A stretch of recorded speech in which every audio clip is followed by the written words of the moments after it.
안녕하셨습니까?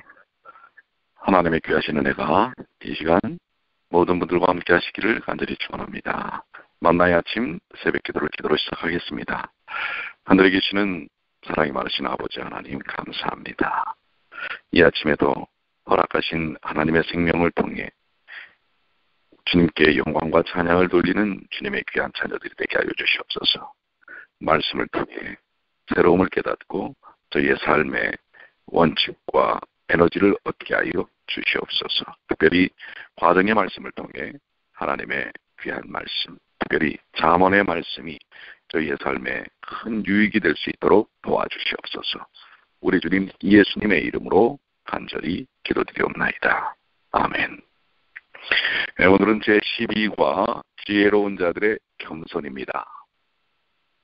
자, 여러분들이 갖고 계시는 과정 제12과 이번 기도 이제 나머지 한과 이번 과 말고 한과 정도밖에 남지 않았는데요. 더욱더 하나님의 은혜가 참 강구되는 시기가 아닌가 이렇게 생각이 됩니다. 자, 기억절의 말씀, 심령이 가난한 자는 복이 있나니 천국이 저희 것이며. 마태복음 5장 3절에 있는 말씀인데요. 이번 이 과를 통해서 우리가 깨닫고 느끼고 행해야 할 것은 우리가 정말 성공적인 삶을 위해서 하나님이 제공하시는 지혜의 참된 가치와 의미를 깨닫는 것이지요. 느끼기는 하나님의 방법, 그 하나님의 방법을 배우고 그분이 주시는 복을 우리가 누리고 찾고자 갈망하는 것입니다. 행하기는 하나님의 말씀에 따라 살기 위해 그분의 지혜와 능력을 구하는 것입니다. 자, 지혜로운 자들이 있어서의 겸손이란 어떤 의미일까요? 겸손은 성경에서 아주 중요한 덕목으로 간주되고 있습니다. 우리 위대했던 지도자요 선지자였던 모세는 지면에서 가장 겸손한 자로 이렇게 지목이 되는데요. 미가서 6장 8절에 따르면 하나님이 기대하시는 우리에게 있어서 주요한 의무는 겸손하게 내 하나님과 함께 행하는 것이다 이렇게 말씀하고 있습니다. 이 겸손이라는 게 참 정말 중요합니다. 예수님께서도 누구든지 어린아이와 같이 자기를 낮추는 사람이 천국에서 큰 자라라고 말씀하고 있습니다. 겸손은 그리스도인들이 추구해야 할 아주 중요한 목표라고 말씀하십니다. 결국 우리가 자랑할 것은 무엇입니까? 자기 자랑에서 벗어나야 된다는 것이죠. 이번 주 잠언의 주제는 겸손입니다. 우리의 형편을 생각해 볼 때 겸손하지 못하고 우쭐대는 것, 그것은 정말 어리석은 일이고요. 우리 그리스도인 삶에 있어서 이렇게 멀리해야 할 그런 모습이라고 하는 것을 이야기하고 있는 것입니다. 자, 첫째 날 자신을 어떤 사람이라 생각하는가? 여러분은 여러분 자신을 어떤 사람이라고 생각하십니까? 겸손합니까? 교만합니까? 자, 밑에 교훈들이 가시면 진정으로 지혜로운 사람은 겸손하지만 자기 과시와 자랑을 앞세우는 사람은 미련하고 어리석다라는 것이죠. 말끝마다 내가 이런 분들 있을 수 있죠. 나는 어떻고 이렇게 자기를 높이고 자기중심적인 그리고 자기 의의를 합리화시키는 것, 이것은 지혜로운 삶이 아니라고 하는 것을 분명히 말씀을 하고 있습니다. 자기 자신을 드러내는 그 모습은 하나님 앞에서 덕스러운 것이 아니라고 하는 것인데요. 잠언 30장 1절로 3절이나 32절 33절을 보시면 나는 다른 사람에 비하여 짐승이라 내게는 사람의 총명이 있지 아니하니라. 나는 지혜를 배우지 못하였고 또 거룩하신 자를 아는 지식이 없거니와 라고 잠언의 기자는 고백을 하고 있고요. 32절에 만일 내가 미련하여 스스로 높은 채 하거나 또 악한 일을 도모하였거든 내 손으로 입을 막으라. 자신을 드러내고 인정받고자 하고 이러한 자랑거리로 삼는 삶을 삶에서 제어하도록 하는 것입니다. 이 말씀에서 나타나는 자기 부정은 자신의 지혜와 업적, 군사적인 승리들을 자랑했던 이 중동 지방의 군주들의 자화자찬과는 좀 차이가 있는 언급이기도 합니다. 잠언의 기자는 자신의 무지를 깨달았기 때문에 자랑을 미련한 것이라고 일컫는 것입니다. 이것은 군주들뿐만 아니라 우리 일반적인 삶을 이루는 우리들의 삶에서 자기 자신을 자랑하는 것, 이것은 정말 미련한 일이라는 사실을 이야기하고 있는 것입니다. 특별히 히브리어의 나발이라는 말은 어리석음을, 교만함을 드러내는 실내였는데요. 구약 인물 중에 나발의 이름이기도 합니다. 이 교만을 암시하는 그와 같은 자랑은 모욕, 분노, 갈등의 화근이 됩니다. 왜 사람들 간의 인간관계가 깨어지고 엉키고 망가지는가? 자기 자신을 자꾸 드러내고 자기 자랑 속에 있고, 그리고 자기 주장대로 하려고 하고, 이럴 때 모욕과 분노와 갈등의 화근이 되는 것입니다. 그래서 바울도 스스로 지혜롭게 여기며 심지어 그것을 자랑하는 신자들을 어리석다고 이야기를 하고 있습니다. 자, 누가복음 18장 9절로 14절을 보시면 바리새인은 서서 따로 기도하여 가로되 하나님이여, 나는 다른 사람들 곧 도색, 불의, 간음을 하는 자들과 같지 아니하고 이 세리와도 같지 아니함을 감사하나이다. 나는 일해에 2번씩 금식하고 또 소득의 11조를 드리나이다. 자, 이건 무엇입니까? 자기 자신을 지극히 드러내는 것인데요. 특히 영적인 측면에 있어서도 자기 교만을 드러내는 이 바리새인의 모습을 봅니다. 그러면서 다른 사람들을 비하하는 그런 모습을 또 볼 수가 있죠. 이렇게 자신을 드러내는 사람, 자기 자랑에 빠져있는 사람, 이런 사람을 성경은 미련한 자, 어리석은 자라고 이야기하고 있습니다. 혹 여러분은 어떻습니까? 자기 자랑에 빠져있지 않습니까? 또 자기를 드러내려고 하지 않습니까? 또 드러내지 않는 일은 안 하려고 하지 않습니까? 우리는 자랑하는 자에 대해서 사실 내 스스로도 그렇고 다른 사람들도 그렇고 안타까워야 합니다. 자랑은 불안함을 가리는 행위입니다. 자신이 연약하기 때문에 그걸 자꾸 포장하려고 하는 것입니다. 스스로 무지하고 자신을 기만하는 것이고 하나님을 또 기만하는 일이라는 것 기억해야 합니다. 묵상으로 가시면 여러분은 어떤 경험을 통해 겸손의 중요성을 깨달았습니까? 진정한 겸손은 자기 비하와 같은 부정적 감정과는 거리가 있습니다. 자기를 또 이렇게 아주 비하시키는 이런 거하고는 겸손이 다른 말이죠. 오히려 그것은 자신에 대한 정확한 인식과 판단에 가깝다고 하는 것입니다. 내가 뭘 할 수 있고 뭘 할 수 없는지, 또 뭘 해야 되고 뭘 하지 말아야 하는지를 정확하게 이해하고 인식하는 지혜인 것입니다. 어리석은 자는 자신에 대한 충분한 이해가 부족합니다. 그래서 그지없이 착각 속에 살 수밖에 없는 것입니다. 자, 우리 내 자신이 어떤 사람인지 또 어떠한 모습 속에 빠져 있었는지 한번 심각하게 자신을 한번 되돌아보는 삶이 필요하지 않겠습니까? 적용입니다. 여러분이 혹시 자만하고 있는 부분이 있다면 앞으로 어떻게 태도를 바꿔야 할지 한번 적용해 보시고요. 둘째 날입니다. 하나님에 대한 지식입니다. 자, 교훈을 내려가시면 하나님의 위대하심을 의식하고 그분과 교제하며 천연계를 관찰하는 그러한 사람은 자신의 무지를 깨닫고 그분의 계시와 교훈을 겸손한 마음으로 받아들입니다. 이게 무슨 뜻입니까? 하나님을 바르게 아는 사람들은 겸손해질 수밖에 없습니다. 그렇기 때문에 하나님을 바르게 아는 일이 참 중요합니다.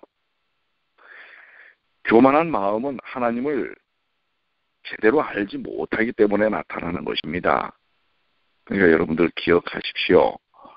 교만함과 자기 자랑과 자기 주장에 있는 사람들의 대부분은 하나님을 두려워하지 않는 사람들입니다. 하나님을 정확하게 알지 못하는 사람입니다. 그러나 반대로 하나님을 바르게 알고 그분을 온전히 깨닫고 그분과 교제하는 사람은 겸손할 수밖에 없다고 하는 것. 우린 그것을 기억해야 합니다. 잠언 30장 3절로 6절에는 하나님의 능력과 위엄과 신비에 대하여 이렇게 말씀하고 있죠. 나는 지혜를 배우지 못하였고 또 거룩하신 자를 아는 지식이 없거니와 하늘에 올라갔다가 내려온 자가 누구인지 바람을 그 장중에 모으는 자가 누구인지 물을 옷에 싼 자가 누구인지 땅의 모든 끝을 정하는 자가 누구인지 그 이름이 무엇인지 그 아들의 이름이 무엇인지 너는 아느냐. 하나님의 말씀은 다 순전하며 하나님은 그를 의지하는 자의 방패시니라. 너는 그 말씀에 더하지 말라. 그가 너를 책망하시겠고 너는 거짓말하는 자가 될까 두려우니라. 자, 하나님을 정확하게 한다면 하나님을 아는 마음 속에서 하나님의 말씀에 대하여 더 점가지도 말고 왜곡시키지도 말고 자기 주장을 드러내지 말라고 하는 것입니다. 여기 거룩하신 자를 아는 지식이라는 표현은 하나님에 대한 지식입니다. 이 5번의 수사학적인 질문은 우리가 하나님에 대하여 얼마나 무지한지를 인정하도록 요구하는 질문인 것입니다. 사실 우리는 참 무지하고 오늘날 과학이 발달했다고 하지만 아직도 모르는 것이 대부분인 것입니다. 그런 우리 자신을 바르게 인지하고 인식해야 하는 것입니다. 잠언 30장 4절의 질문은요. 하늘에 올라갔다가 내려온 자가 누구인가? 그러면서 여기서 이 5가지의 질문을 하고 있죠. 자, 이 질문들이 제기하는 문제가 뭡니까? 하나님은 창조주시기 때문에 우리의 이해력 너머에 계신다고 하는 것입니다. 욥기에서도 하나님은 유사한 질문으로 이 문제를 제기하시는데 그래서 욥은 자신이 하나님 또는 그분의 길을 온전하게 이해할 수 없다는 사실을 깨닫고 있습니다. 자, 하나님은 인간의 이해 밖에 계신 분입니다. 그래서 그분이 알려주시는 만큼 우리는 알 수밖에 없는 것이고요. 알려주신 만큼만 안다면 우리는 그분을 경외할 수밖에 없습니다. 찬양할 수밖에 없다는 사실입니다. 그래서 하나님을 우리가 알려주신 바에 순전하게 깨닫는 일들이 얼마나 중요한가. 하나님을 아는 일. 그러면 우리는 겸손해질 수밖에 없습니다. 묵상입니다. 예수님의 십자가 사랑을 경험했다면 우리는 얼마나 겸손해져야 합니까? 십자가 사랑을 아는 사람은 겸손할 수밖에 없죠. 그분의 그 놀라운 사랑, 무한한 사랑. 그걸 우리가 어떻게 저버릴 수가 있습니까? 그 사랑을 조금이라도 깨닫는다면 내 자신이 얼마나 참 부족하고 연약한 존재였는지, 그러나 또 우리는 얼마나 사랑을 받는 귀한 가치를 가진 존재인지를 깨닫게 되는 것입니다. 그러니 하나님 앞에 겸손케 될 수밖에 없지 않습니까? 신앙 속에 자기 감정, 자기 주장, 자기 자랑, 이것을 드러낼 수가 없는 것입니다. 적용입니다. 하나님의 말씀에 대한 여러분의 태도는 어떻게 바뀌어야 할까요? 말씀을 받아들이는 태도가 정말 중요하지 않겠습니까? 자, 셋째 날입니다. 너무 많게도 너무 적게도 마소서. 자, 왜 이런 고백을 할까요? 교훈을 내려가시면 겸손한 현자, 지혜로운 자의 기도는 거짓을 멀리하고 하나님을 원망하거나 그분의 필요성을 잊지 않도록 너무 가난하거나 너무 부하게 하지 말라고 해달라는 것입니다. 즉, 자신의 환경적 삶이 자신에게 영향을 미치지 않도록 오직 하나님만을 섬기며 살 수 있도록 너무 많게도 너무 적게도 말게 해달라고 하는 간구를 하고 있는 것입니다. 잠언 30장 7절로 9절을 보시면 내가 2가지를 주께 구하였사오니 내가 죽기 전에 내게 거절하지 마시옵소서. 곧 헛된 것과 거짓말을 내게서 멀리 하옵시며. 자, 헛된 것과 거짓말을 멀게 하옵시며 또 나를 가난하게도 마옵시고 부하게도 마옵시고 오직 필요한 양식으로 나를 먹이소서. 하나님께 무엇을 구하기 전에 우리는 그분과 우리의 관계가 확고한지에 대한 확신이 필요합니다. 만약 우리가 거짓을 말한다면 우리는 모든 것을 하시는 하나님이 존재하지 않는 것처럼 행동하는 것과 마찬가지입니다. 그러니까 하나님 앞에 우리는 정직해야 합니다.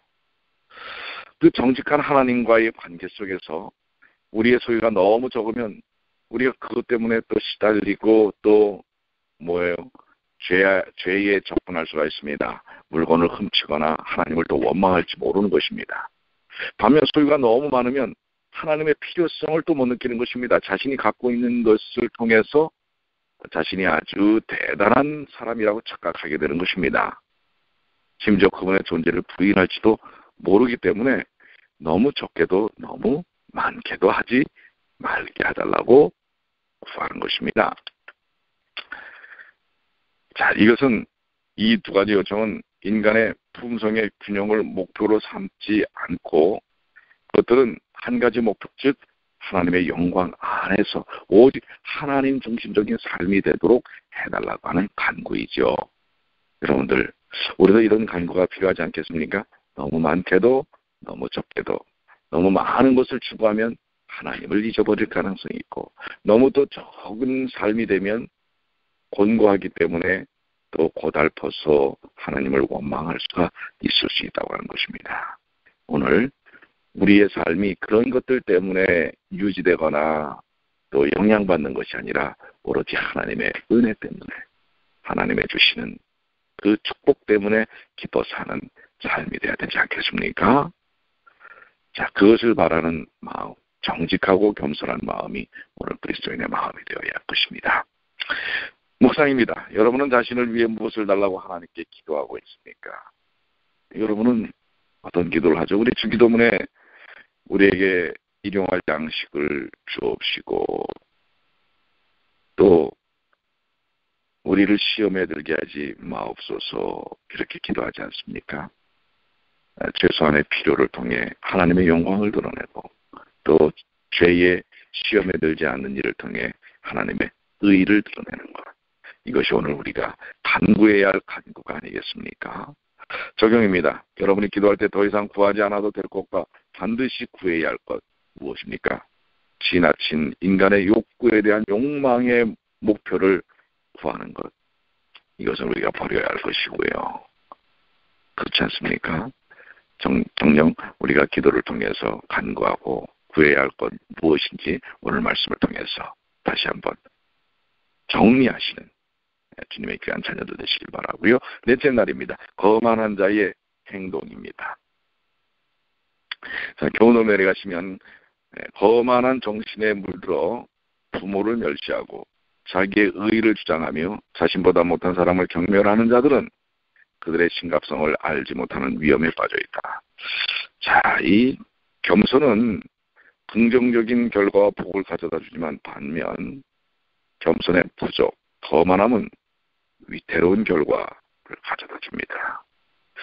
특별히 잠언 30장에 이 말씀들은 겸손의 상급과 열매를 보여줌으로써 그 덕목을 권장한 후에 자만심에 비롯되는 위험성을 경고하고 있습니다.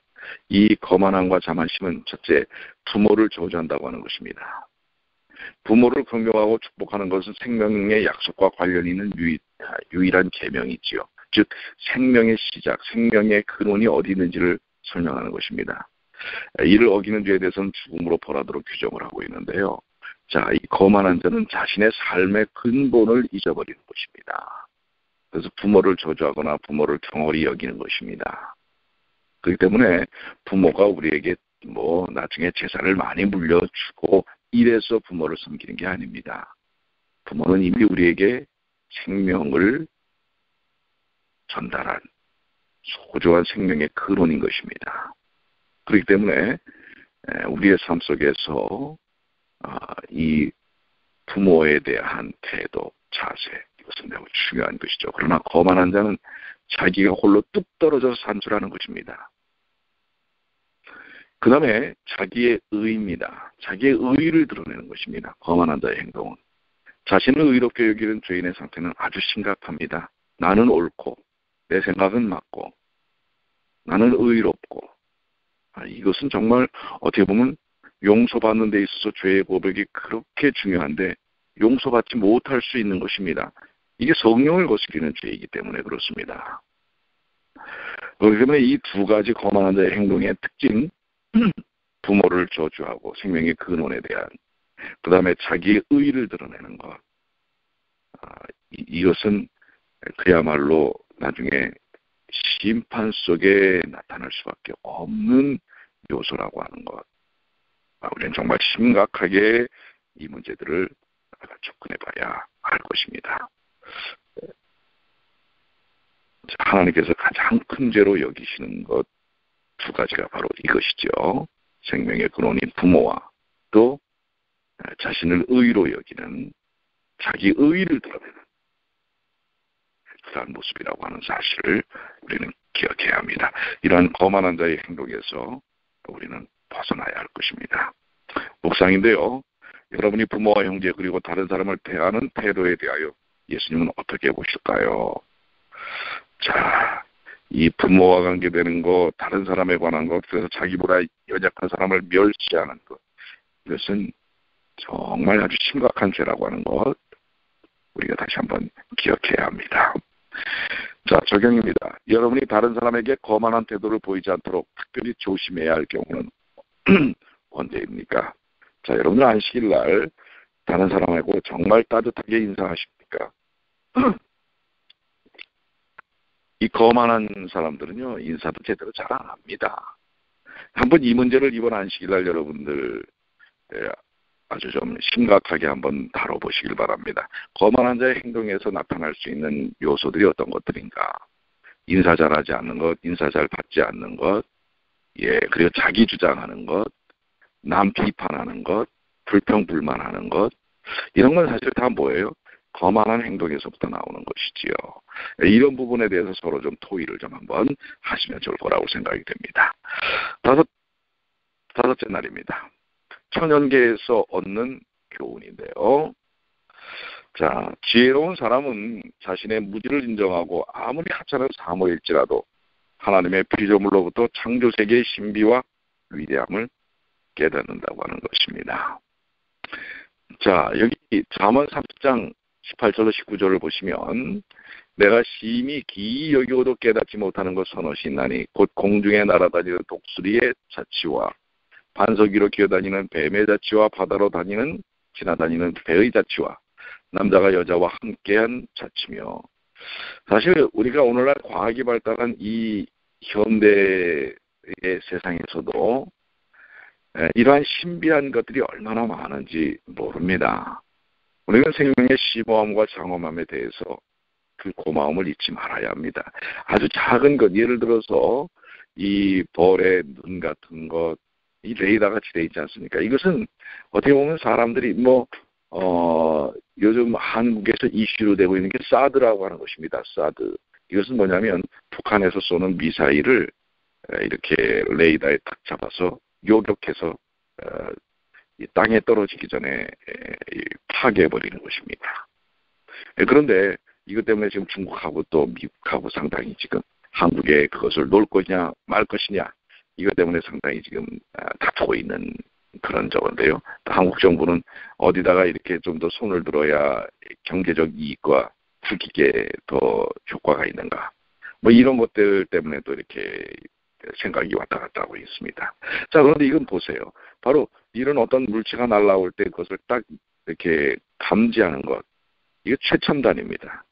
그런데 우리 눈도 그렇고 이 꿀벌의 눈도 그렇고 사실 이 사람의 안구나 이 또 벌, 이런 그 정말 어떻게 보면 작은 곤충이죠. 이런 이 곤충들이 갖고 있는 어떤 기능들, 또 박쥐가 밤에 날아다니면서 부딪히지 않고 그 시커먼 동굴을 이렇게 날아다니는 것, 이게 다 이 초음파를 쏴서 하는 것이거든요. 어떤 면에서는 사람이 만들어내는 그 레이더나 이러한 군사 방어 시스템이 이미 하나님께서는 어떤 작은 미물들 속에도 다 포함되도록 만들어 놓으셨다는 사실입니다. 그것을 캐치해서 사람들이 이제 레이더를 만들어 것입니다.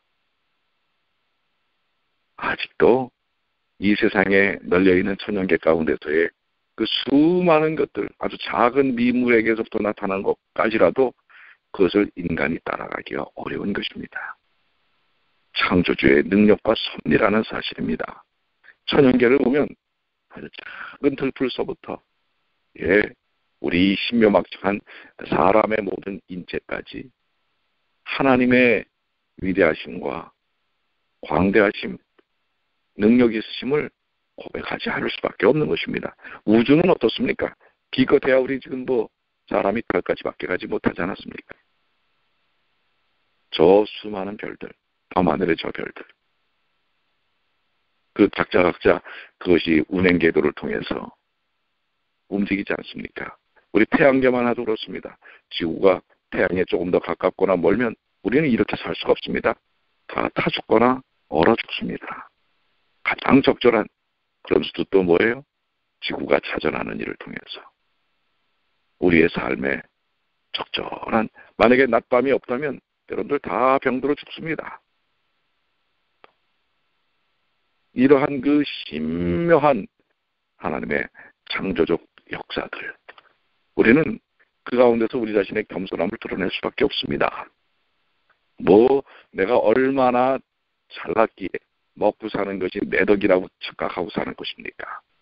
여러분들이 곡식을 제대로 지금 여러분들이 잡수시는, 하루에도 여러 차례 잡수시는 음식물들 여러분이 다 농사 짓습니까? 아니잖아요. 여러분이 입고 있는 옷 여러분이 지어서 입습니까?